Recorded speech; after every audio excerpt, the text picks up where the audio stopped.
Hi, I'm thatmanmonkz from Sheffield, founder member of Small Arms Fire. I'm here with Tone Control Music to talk about my new debut solo EP. Yeah, the thatmanmonkz project gives me the opportunity to take a lot of the influences of music I've been into and collected over the years, like jazz, soul, funk and hip hop, and try and present them in a dance floor context, really. My influences from an external point of view have always been, I suppose, predominantly people like Moodymann and Jay Dilla, but also kind of came from collecting records from a really young age without really understanding why. I just kind of fell in love with them. So I was into old school hip hop, and that led me on to some soul and funk, and into that dance music. So predominantly a lot of like the Detroit scene and Theo Parrish and stuff have been influential in the last few years. Been heavily inspired by a guy called Ross Orton from Sheffield, who I randomly ended up living with a few years ago before we knew each other, but I knew of him. And he's a great music producer. He produced the last thatmanmonkz single. He's done the Fall, Tricky's, Blast albums. When I moved in with him, he was working on MIA's first album. He did a lot of the vocals in my bedroom for that album, which was kind of a funny experience. But I just bought an MPC at that time and then moved in with him, and we were just listening to so much different music. We had really different tastes.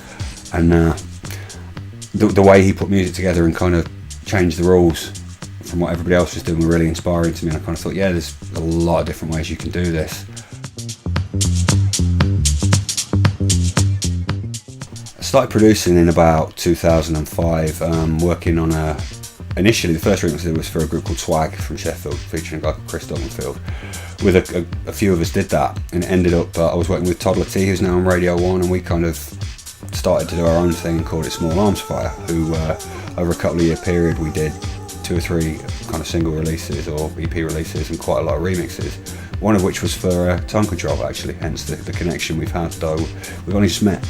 But also I was in a band in Sheffield called Bare Knuckle Soul that was kind of involved in producing. It was getting a bit of love on Radio 1 with Trevor Nelson and people like that. It was kind of much more of a soul project, and always been quite eclectic with what I wanted to produce and what I wanted to do. Sheffield's in a really healthy place right now. We've got a lot of kind of newer, like fresher underground nights happening and newer DJs that have come through, and our scene's gone from being kind of stuck for a little while, like I think a lot of scenes have been, to certainly the house scene's having a great resurgence up in Sheffield, and there's lots of warehouse parties and basement nights again, which is where it's always been at for me from a musical point of view. And nights like Cargo and Huddle, and the guys like Danny J, who's been doing it for a long time, and the Growmore boys are putting on some great parties and great DJs up there. That'll Be Alright came about through me wanting to do something with kind of a disco vibe to it, and wanting to put a lot of live instrumentation on it, basically, and at a slightly slower tempo that I still felt was kind of relevant to dance floors and certainly back rooms. And as it came together and I put everything down, I just sort of thought, yeah, I need to get Pete Simpson round and ask him to do a Marvin Gaye impersonation, and I think he pretty much nailed it.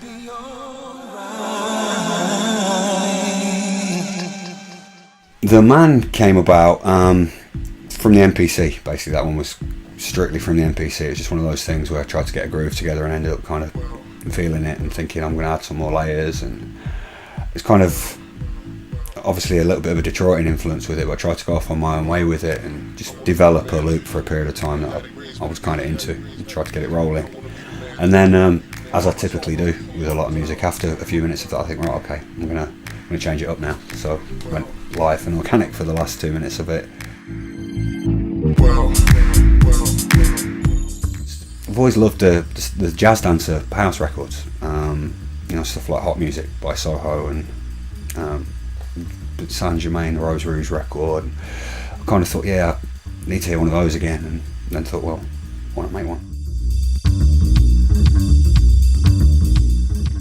Dreamin came about I just wanted to try and get kind of 2 ideas together in a record.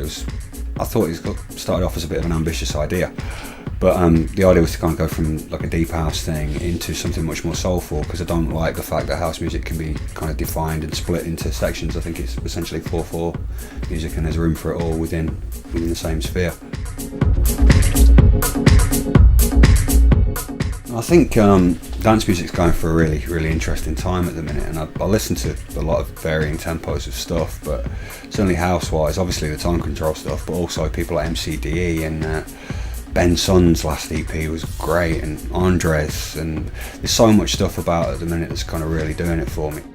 The immediate future is definitely going to involve, as soon as Si leaves the room, I'm going to go through some of his records and nick some to take them away to sample.